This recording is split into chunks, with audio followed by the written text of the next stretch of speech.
សំណួរមកសួរបងទៀតហើយ អូខេអញ្ចឹងលើកឡើងមកអូន ហ្នឹងហើយបងចាប់បើសិនជាភ្ញៀវបច្ចុប្បន្នគាត់មានម៉ាស៊ីនទឹកសុទ្ធហើយគាត់វាខ្ចប់ដោយដៃហើយគាត់ចង់បានប្រភេទម៉ាស៊ីនចុចស្វ័យប្រវត្តិអូតូអញ្ចឹងគួរណែនាំប្រព័ន្ធម៉ាស៊ីនអីជូនគាត់ហើយសម្រាប់ប្រភេទម៉ាស៊ីនច្រកហ្នឹងគឺអាចច្រកបានចំណុះប៉ុន្មានខ្លះបង ហ្នឹងហើយអូនបើសិនជាភ្ញៀវគាត់កំពុងតែស្វែងរកជាប្រភេទម៉ាស៊ីនច្រកទឹកអូតូស្វ័យប្រវត្តិគឺខាងយើងមានពីរ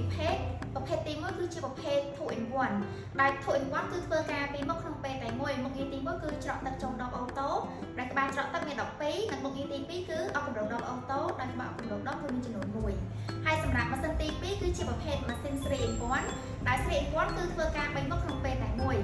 មុខងារទី1គឺលាងដបអូតូក្បាលលាងដបចំនួន8និងមុខងារទី2គឺម៉ាស៊ីនធ្វើការច្រកទឹកអូតូចូលដបក្បាលច្រកទឹកគឺមាន8និងមុខងារទី3គឺម៉ាស៊ីនធ្វើការអុកកម្រិតដបអូតូដែលក្បាលអុកកម្រិតដបគឺមានចំនួន3អញ្ចឹងណាអូនអញ្ចឹងតើតើនឹងការប្រើប្រាស់ប្រភេទម៉ាស៊ីនច្រកទឹកអូតូគឺយើងមានពីរជម្រើសជូនអតិថិជនហើយការច្រកយើង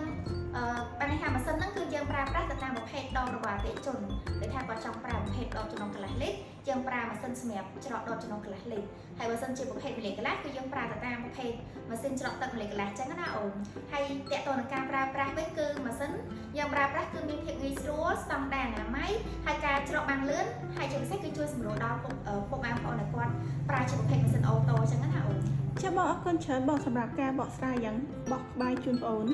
អូខេអរគុណអូន